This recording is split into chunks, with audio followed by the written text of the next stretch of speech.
കൂട്ടുകാരെ, ഞാൻ ഇന്ന് കരിയില കമ്പോസ്റ്റ് റെഡിയാക്കണത് എങ്ങനെയെന്ന് കാണിച്ചു തരാം. എൻ്റെ ചെടിയൊക്കെ ഞാൻ കൊടുക്കണ ഒരു വളമാണ്, സൂപ്പർ വളമാണ്. നമ്മളെ ചെടിയൊക്കും പച്ചക്കറിയൊക്കും എല്ലാം മണ്ണിളക്കം കിട്ടാനും നല്ല വളർന്നു വരാനും വേണ്ടിയിട്ടുള്ള ഒരു വളമാണ് ഈ കരിയില കമ്പോസ്റ്റ്. നമ്മളെ പുരയിടത്തിൽ ഇഷ്ടം പോലെ കരിയിലയുണ്ട്. കരിയിലയെന്ന് പറയുമ്പോൾ പ്ലാവിൻ്റെ മാവ്, പിന്നെ ഈ റംബൂട്ടാൻ്റെ, ജാതിര, എല്ലാത്തിൻ്റെ മുട്ടിലും ഇഷ്ടം പോലെ കരിയിലയുണ്ട്. അതിത്തിരി തൂത്ത് കൂട്ടി വാരി എടുക്കണം.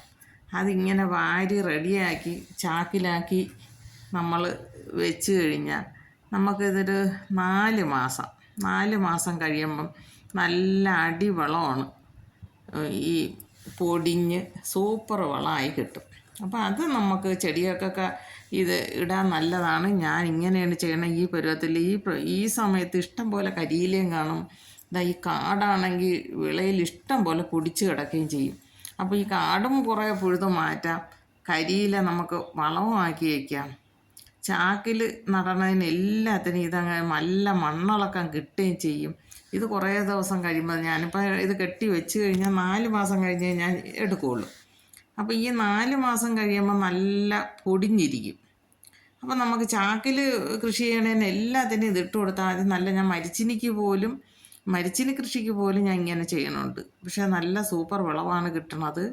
എല്ലാവർക്കും ഇതുപോലെ ചെയ്ത് നോക്കാം. വിളയിൽ നിറയെ കാടാണ്, ഭയങ്കര കാട് കിടക്കണത്. നമ്മൾ വലിച്ച് പുഴുത് വെളിയിലൊക്കെ ഇട്ടാൽ വീണ്ടും പൊടിച്ച് കയറും. അല്ലെങ്കിൽ നമ്മൾ വല്ല നടുമ്പോഴത്തേക്ക് കുഴിയെടുത്ത് മണ്ണിനടിയിലാക്കിയിട്ട് നട്ടാൽ ഇത് അത്ര മാത്രം പൊടിച്ച് കയറില്ല. ഇത് പുറത്ത് കിടക്കുകയാണെങ്കിൽ വീണ്ടും ഇതിലുള്ള വിത്തുകളൊക്കെ വീഴുന്ന് പൊടിക്കും.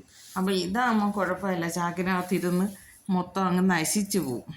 അങ്ങനെയാണ് ഞാൻ ചെയ്യണം. ഞാനിതെല്ലാം കൂടെ പറിച്ച് കൂട്ടും, കുറേശ്ശെ പകുതി കരിയില ഇടും, ഈ പകുതി ഈ പുഴുവണ കള പൊടിച്ച് കിടക്കണതും പുഴുത് ഇടും.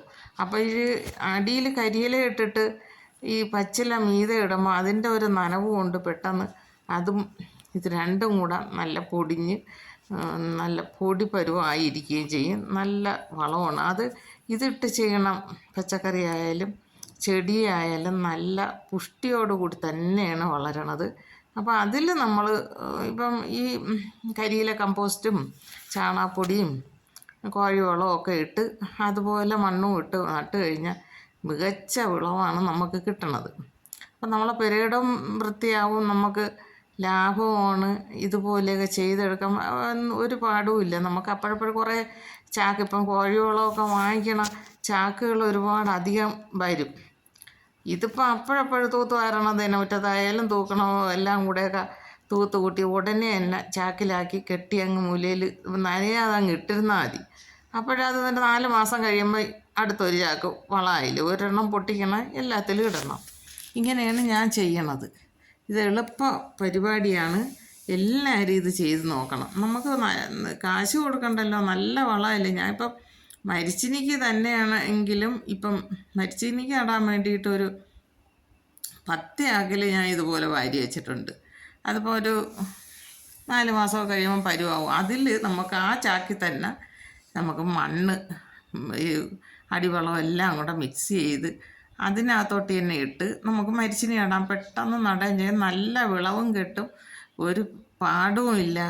നമുക്ക് പന്നി എടുക്കുമെന്ന പെരിച്ചാഴി എടുക്കുമെന്ന ഒരു പേടി വേണ്ട. ഇങ്ങനെയൊക്കെ നട്ട് വെച്ച ഞാൻ കാച്ചിൽ നടണതും നനകിഴങ്ങ്, കാച്ചിൽ, കൂവ, മരിച്ചിനി ഇതെല്ലാം ഞാൻ ചാക്കിലാണ് നടന്നത്. തറയെ നട്ടാൽ നമുക്കൊന്നും കിട്ടില്ല ഇവിടെ. ഇതൊക്കെ പണ്ട് കാലത്ത് എല്ലാം തറയെ നട്ട് ഇഷ്ടം പോലെ വിളവെടുത്തുകൊണ്ടിരുന്നത്. ഇപ്പം നമുക്കൊന്നും നടാൻ പറ്റില്ല, എല്ലാം പന്നിയും കൊണ്ടുപോയി പെരിച്ചാഴിയൊക്കെയാണ് കൊണ്ടുപോകുന്നത് ഇപ്പോഴും. അതുകൊണ്ടൊന്നും തറയെ നടാക്കില്ല. ഇതുപോലെ എല്ലാം വാരി വെച്ച് കഴിയുമ്പോൾ എന്നിട്ട് ഒരു കയറ് വെച്ച് കെട്ടി നനയാതെ എടുത്ത് വയ്ക്കണം. അപ്പം നമ്മുടെ പുരയിടവും വൃത്തിയാവും, നമുക്ക് നല്ലൊരു വളവും റെഡിയാവും. അതുകൊണ്ട് ഇതുപോലെ ഉള്ളത് അപ്പോഴപ്പോഴും കൂട്ടണ, നമ്മൾ തൂത്തെടുക്കണ കരിയിലായാലും ചാക്കിൽ അപ്പോഴപ്പോഴും വാരി ഇട്ടിരുന്നാലും മതി. അങ്ങനെയും ചെയ്യാം. ഇതുപോലെയൊക്കെ എല്ലാവരും ചെയ്ത് നോക്കണം. ഇത് വളരെ എളുപ്പത്തിൽ ചെയ്യാൻ പറ്റണ ഒരു ജൈവവളം ഉണ്ടാക്കാൻ പറ്റുന്ന ഒരു കാര്യമാണ്. എല്ലാവർക്കും ചെയ്യാനും പറ്റും. ഇതുപോലെ എല്ലാവരും ശ്രമിച്ച് നോക്കണം. എൻ്റെ ഈ വീഡിയോ എല്ലാവർക്കും ഇഷ്ടമായെങ്കിൽ ലൈക്ക് ചെയ്യണം, ഷെയർ ചെയ്യണം, സബ്സ്ക്രൈബ് ചെയ്യണം. ഇതുപോലെ എല്ലാവരും ചെയ്ത് നോക്കുകയും വേണം. നമുക്ക് എളുപ്പത്തിന് ചെയ്യാം.